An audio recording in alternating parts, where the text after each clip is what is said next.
আয়াতুল কুরসি পাঠ করার পরে কখনো একটি ভুল কাজ করবেন না। যদি করেন তাহলে আপনি সওয়াবের পরিবর্তে উল্টা গুনাহগার হবেন এবং আপনি মারাত্মক ক্ষতির মধ্যে আপনি পড়ে যেতে পারেন। আজকাল আমাদের সমাজে অনেক মুফতি আছে না, জীবনে মাদ্রাসায় পড়াশোনা করে নাই, তারা পর্যন্ত ফতোয়া দেয়। সুতরাং সেজন্য বলতে চাই স্পষ্ট কথা, ইসলাম মানেন আখলিস দীনাকা ইয়াকফিকাল আমালুল কলিল, আমল অল্প করেন, সেটা রাসূলের তরিকা মোতাবেক হতে হবে। ওমা আতাকুমুর রাসূলু ফাখুযুহু ওমা নাহাকুম আনহু ফান্তাহু। রাসূল যা করতে বলেছেন, যেইভাবে করতে বলেছেন, হাদিস শরীফে আয়াতুল কুরসির আমল যেইভাবে এসেছে ওইভাবে করবেন। এছাড়া যদি বিকল্প রাস্তায় আয়াতুল কুরসির আমল করেন, এই আয়াতের যত ফজিলত, এই আয়াতের যত গুরুত্ব, উল্টা কিন্তু আপনি এর চাইতে বড় বিপদের মধ্যে আপনি পড়ে যাবেন। আয়াতুল কুরসি হলো কোরআনে কারিমের সবচেয়ে গুরুত্বপূর্ণ অংশ, সবচেয়ে গুরুত্বপূর্ণ আয়াত। কোরআনুল কারিমের গুরুত্বপূর্ণ সূরা আল ফাতিহা, সূরা ইয়াসিন, সূরা আর রহমান, কিন্তু সবচেয়ে গুরুত্বপূর্ণ আয়াত হচ্ছে আয়াতুল কুরসি। আপনি যদি আয়াতুল কুরসি পড়ে আপনি যদি শরীরে ফু দেন, আপনার শরীর মুহূর্তের মধ্যেই বন্ধ হয়ে যাবে। আয়াতুল কুরসি পাঠ করে আপনি জঙ্গল দিয়ে হেঁটে যান, জিন আপনাকে আক্রমণ করতে পারবে না। আয়াতুল কুরসি পরে আপনি মাগরিবে পরে ঘর থেকে বের হন, দুষ্ট জিন আপনাকে আক্রমণ করতে পারবে না। ছোট বাচ্চাকে আয়াতুল কুরসি পরে ফু দিয়ে রাখেন, ওই বাচ্চার উপরে কখনো বদনজর পড়বে না। এমন করে হাজার উপকারিতা আছে আয়াতুল কুরসি।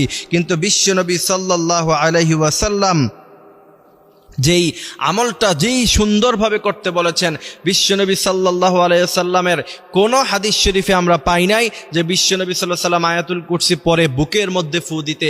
আমরা অনেকে কোরআন তেলাওয়াত করে বুকের মধ্যে ফু দেই, আয়াতুল কুরসি পরে বুকের মধ্যে ফু দেই না।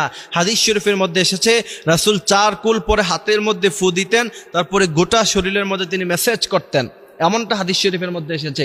আপনি চাইলে এটা করতে পারেন।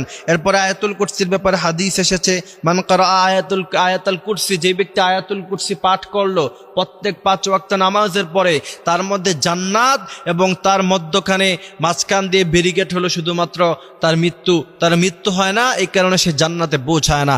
সুবহানাল্লাহি ওয়া বিহামদিহি সুবহানাল্লাহিল আযীম।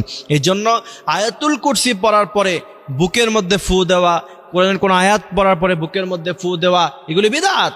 আপনি এই বিদআত যদি চালু করেন, বিশ্বনবী বলছেন কুল্লু বিদআতিন দালালা ওয়া কুল্লু দালালাতিন ফিন্নার। কোন ব্যক্তি যদি বিদআত করে তার অবস্থান হবে সরাসরি জাহান্নামের মধ্যখানে, আর প্রত্যেক বিদআত গুমরাহি।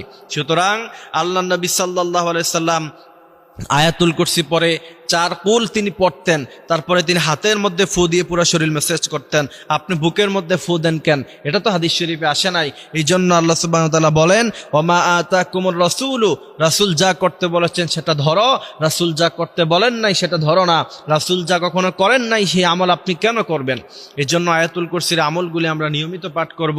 আয়াতুল কুরসি প্রত্যেক ফরজ নামাজের পরে আমরা ইনশাআল্লাহ তেলাওয়াত করব। আল্লাহ সুবহানাহু ওয়া তাআলা এই আয়াতুল কুরসির ফজিলত আমাদেরকে বোঝার মতো তৌফিক তিনি দান করুক। আমিন।